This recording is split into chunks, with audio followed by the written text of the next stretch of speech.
مسجد میں آئے, رات عبادت کرے, کل مغرب سے پہلے پہلے کام سمیٹ لے سارے, اور مغرب کے بعد یہ رات شروع ہوگی, مغرب کے بعد ایک چھٹی کر لو اللہ رسول کے لیے.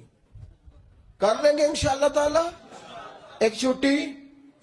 اور توبہ کی رات ہے یہ, توبہ کرنی ہے. ہمیں بھی روز ہی سوال آتے ہیں, دل نہیں کرتا, کچھ باتیں ایسی ہیں جو کرنے کو طبیعت نہیں چاہتی, میں کروں گا بھی نہیں.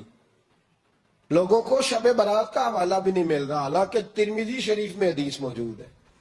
صحاح ستہ کی روایت ہے ترمذی میں موجود ہے. پہلے کہتے ہیں صحاح ستہ سے دکھاؤ, جب صحاح ستہ سے مل گئی تو آپ اور کدھر جانا ہے.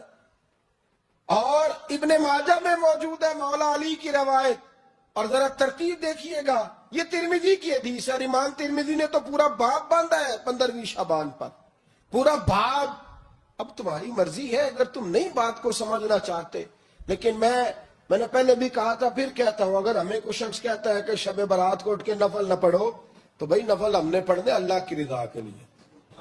ہمیں کسی بندے سے ڈگری لینے کی ضرورت نہیں, نہ تو ہمارے اور رب کے درمیان معاذ اللہ کوئی وسیلہ ہے کہ تو کہے گا تو پڑھیں گے, جب دل کرے گا پڑھیں گے, اور جتنے دل کرے گا پڑھیں گے. ہم تو نفل کہہ رہے ہیں اس کو. ہم نے کب کہا ہے ضروری ہے جو عشاء پڑھ کے سو جائے فجر تک سویا رہے, ہم اس کو گناہگار نہیں کہہ رہے, لیکن یہ ضرور کہیں گے کہ گولڈن چانس مس کر دیا اس نے, چانس مس کیا. یہ تو اللہ کی رحمت کا موقع تھا. حضرت سیدہ عائشہ صدیقہ رضی اللہ تعالی عنہا ارشاد فرماتی ہیں کہ شعبان کی 15ویں رات تھی, یعنی شب برات کی رات. فرماتی ہیں شعبان کی 15ویں رات تھی, میں نے اچانک نظر ڈالی تو حضور میرے بستر میں تھے, پھر میری نظر پڑی تو حضور نہیں تھے. میرے دل میں گمان آیا, خیال آیا کہ شاید کسی اور زوجہ کی طرف حضور کا میلان تباہ ہو گیا ہو, وہاں تشریف لے گئے ہو. فرماتی میں اٹھی باہر گئی تو نبی کریم علیہ السلام جنت البقیع قریب ایک جگہ پہ حضور دعائیں مانگ رہے تھے. فرماتے میں گیا تو فرمانے لگے, ابو بکر کی بیٹی تو نے کیا گمان کیا کہ اللہ کا رسول تیری حق تلفی کرے گا؟ عرض کی حضور آپ مالک ہیں, کہیں اور جانا چاہیں تو میری طرف سے پابندی نہیں. کہتی ہے وہاں کھڑے کھڑے میرے رسول کریم نے بیان فرمایا, یہ ترمذی کے لفظ ہیں. حضور نے فرمایا عائشہ یہ شعبان کی 15ویں رات ہے, مدینے میں سب سے زیادہ بکریاں بنو کلب کا قبیلہ پالتا تھا. فرمایا آج کی رات بنو کلب کے قبیلے کی بکریوں کی تعداد کے مطابق اللہ میری امت کے لوگوں کی بخشی فرما دے گا.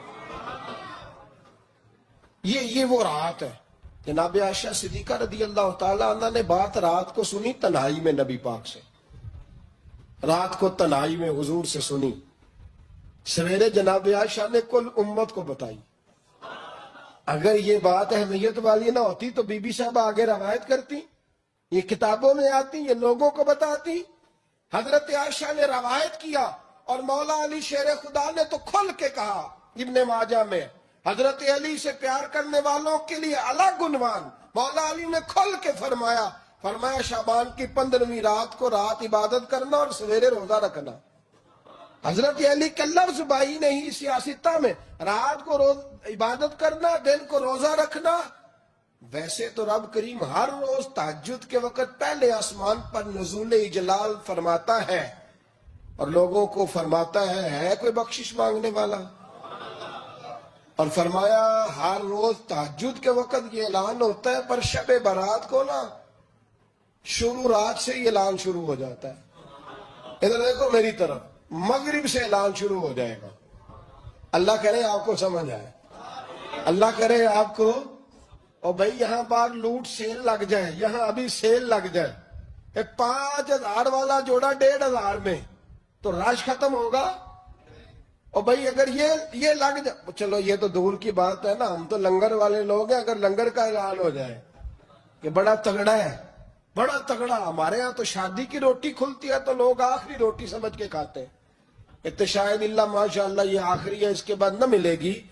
جب اعلان ہوتا ہے اور دعوت ہوتی ہے کہ کھلا ہے جی کھاؤ, کیا حشر ہوتا ہے, کیا انداز ہے. مولا علی شیر خدا حدیث روایت کرتے ہیں, رنگ کیا ہے. فرمایا باقی راتوں میں نا تھوڑا سا پیکج ہوتا ہے, تھوڑا سا آخری حصے میں رات کے. شب برات کو نا رات چڑھتے ہی اللہ پہلے آسمان پر جو اس کی شان کے لائق ہے نزول جلال فرماتا ہے, اور پہلا جملہ یہ فرماتا ہے, اے کوئی معافی مانگنے والا, اللہ کرے آپ کو سمجھ آئے. یعنی معافی دینے والا کہہ رہا ہے چلو آؤ آؤ ادھر آؤ ذرا معافی مانگو میں معاف کرنے آیا ہوں. مانگو معافی. ہے کوئی معافی مانگنے والا؟ معاف کر دیں گے. اور آپ فرماتے ہیں ہے کوئی رزق مانگنے والا؟ وہ جو بڑی درخواستیں دیتے پھرتے ہیں نا مختلف اداروں میں، وہ ایک درخواست نا کل شب برات والی رات بھی دے. اللہ کرے آپ کو سمجھ آئے. وہ جو کہتے ہیں نا بڑی بڑی کمپنیوں میں نے اپلیکیشن جمع کرائی ہے تو کہیں کام نہیں بن رہا تو نسخہ دے رہا ہوں، ایک ایپلیکیشن کل رات بھی جمع کراؤ انشاءاللہ کام بن جائے گا. اور میں نہیں کہہ رہا، مولا علی شیر خدا فرما رہے ہیں، اور وہ خود نہیں فرما رہے، وہ نبی پاک کا فرمان نقل کر رہے ہیں، اور وہ رسول اللہ صلی اللہ علیہ وسلم کی بات نہیں بیان کر رہے. وہ کہتے ہیں رب فرماتا ہے کوئی روزی مانگنے والا؟ سارے سیٹھوں نوابوں جاگیرداروں کے پاس جا جا کے تھک گئے ہو، ایک دن میرے کہنے پر، ایک رات، ایک دیہڑی ذرا شب برات والی لگا کے تو دیکھو. پر شرط یہ ہے کہ یقین کامل ہو، ارادہ یہ، مطلب اللہ معاف کرے آپ نے ناراض نہیں ہونا، لیکن وہ ماحول اس طرح کا ہے کہ شب برات پہ ایک دو ساتھی کو کہا رات کو عبادت کر کہتے جی وہ تو ٹھیک ہے پر سویرے چھٹی نہیں، کام کرنا ہے. یعنی رب کہہ رہا ہے کہ تو آ جا شب برات کی رات، جو مانگے گا وہ تجھے. لیکن یہ ادھر نہیں توجہ کر رہا، یہ کہتا ہے سویرے 10 بجے دکان نہ کھلی تو مشکل ہو جائے گی، دفتر نہ گیا تو حالات آپ دیکھیں ذرا. اب جب یقین اس طرح کا ہو تو پھر تو بھائی ساری زندگی اداروں میں درخواستیں دینی ہیں. پھر آپ جیسا آپ کا مزاج ہوگا، اللہ تعالیٰ تو بندے کے گمان کے قریب ہے. تو میرے رسول پاک علیہ السلام نے ہمیں یہ میسج دیا، پیغام دیا، فرمائے اس رات جو اولاد مانگے گا رب اسے بھی عطا فرمائے گا، اس رات جو اللہ سے بخشش مانگے گا اللہ اسے بھی دے گا، اس رات جو رب کریم سے عزت مانگے گا اللہ اسے بھی عطا کرے گا. شارحین نے لکھا اس رات جو رب سے پردہ پوشی مانگے گا اللہ اسے پردہ پوشی بھی عطا کرے گا. جو جنت کا سوالی ہوگا رب اپنے فضل سے عطا فرمائے گا. کوشش فرمائے، کوشش فرمائے. 10 محرم کو ہمارے ہاں لوگ جاتے ہیں قبرستان، وہ کسی حدیث سے ثابت نہیں، میں منع نہیں کر رہا، جائیں 9 محرم کو جائیں، 10 کو جائیں، 11 کو جائیں، 8 کو جائیں، سفر میں جائیں، ربیع الاول میں جائیں، قبرستان میں جب بھی جائیں منع نہیں ہے. لیکن شب برات والی رات تو خود رسول کریم گئے ہیں نا قبرستان. اب جو بات میں نے سمجھانی ہے اس کو سمجھیں. نبی پاک کی والدہ کا مزار نہیں ہے وہاں جنت البقیع میں. حضور کے کو بھائی بہن، حضور کیا کرنے گئے؟ امت کی بخشش کے لیے گئے.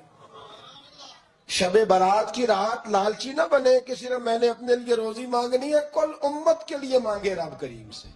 مانگے اپنے بھائی کے لیے، مانگے اپنی بہن کے لیے، مانگے اپنے بیٹے کے لیے، مانگے اپنی بیٹی کے لیے، مانگے اللہ کریم. یہ مانگنے کی رات ہے.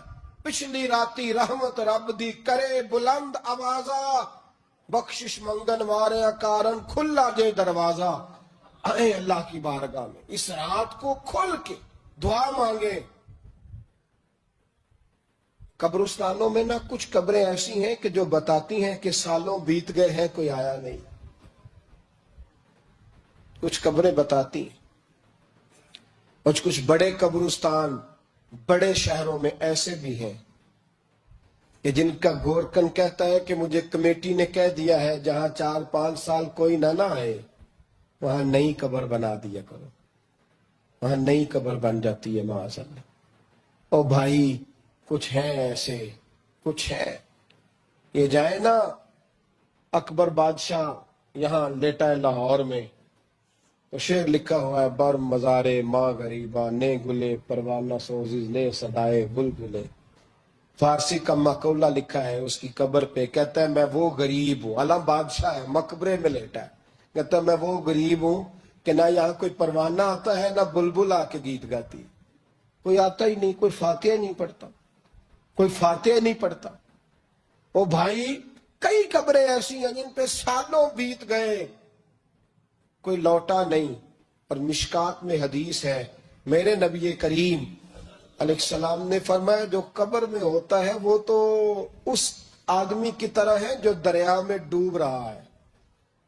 اور وہ انتظار کر رہا ہے کہ میرا بیٹا میرے لیے دعا مانگے، میری بیٹی دعا مانگے، پر بیٹے کو تو 27 سال ہو گئے، ملک سے باہر ہے، کاغذ بنے گے تو ابے کی قبر پہ آئے گا نا، اس کے تو کاغذات ہی نہیں مکمل ہو رہے، وہ بیٹے کو تو مشکل ہے بڑی، وہ تو کاغذات نہیں بن رہے، وہ تو دولت کا مطالبہ پورا ہوگا تو جبھی وہ کام ہوگا نا۔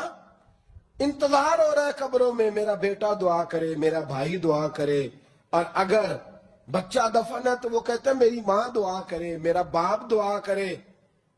کوشش کریں شب برات بعد از مغرب یہ رواج پیدا کریں، یہ رسول اللہ کا طریقہ ہے صلی اللہ علیہ وسلم۔ قبرستان میں جائیں اور جا کر کے وہاں اللہ تبارک و تعالیٰ سے دعا مانگیں کہ یا اللہ جو اس قبرستان میں لیٹے ہیں وہ بھی، اور جو آج تک کلمہ پڑھنے والے دنیا سے گئے وہ بھی، اور جو قیامت تک جائیں گے وہ بھی، اے اللہ تو سب کی بخشش فرما دے۔ اللہ کی رحمت کو محدود نہ کریں کہ صرف مجھے بخش دے، اسے کہیں یا اللہ کل کی بخشش فرما۔ ساری امت کے لیے دعا کریں، شب برات کی رات نفل پڑھیں۔ ہمارے ہاں محفل ہوتی ہے ہر سال، الحمدللہ بڑے شوق سے بڑا خوبصورت ہم اہتمام کرتے ہیں، لیکن میں اکثر دوستوں سے کہا کرتا ہوں کہ جن کو اکیلے میں نفل پڑھنے میں مزہ ہے وہ اکیلے میں پڑھیں۔ کتنی کھلی بات کر رہا ہوں، میں پابند نہیں کر رہا کہ آپ یہاں آئیں گے محفل میں آئیں گے ضروری ہے، بھئی آپ کو اکیلے میں مزہ آتا ہے نا۔ کچھ لوگ تنہائی میں ہو تو دل زیادہ لگتا ہے، وہ تنہائی میں کرے اللہ اللہ کوئی حرج نہیں، لیکن کچھ ایسے ہیں کہ نعت سنتے ہیں تو دل نرم ہوتا ہے، تقریر سنتے ہیں تو دل نرم ہوتا ہے، تو جن کا اس طرح نرم ہوتا ہے وہ مسجد میں آئے بات سنیں۔ کچھ کو سب کے بیچ بیٹھ کے رونا آتا ہے۔ حضرت سعدی شیرازی فرمایا کرتے تھے کچھ لوگوں کے آنسو مجھے رلا جاتے ہیں، فرماتے کچھ کی آنکھیں دیکھ کے رو پڑتا ہوں، لہذا میں جب بھی ذکر کرتا ہوں محفلوں میں بیٹھ کے کرتا ہوں، تنہائیوں میں مجھ سے نہیں ہوتا، تو جس سے نہیں ہوتا وہ آئے نا۔ توبہ کس کو کہتے ہیں؟ توبہ کا معنی ہے پچھلے گناہ پر پچھتانا۔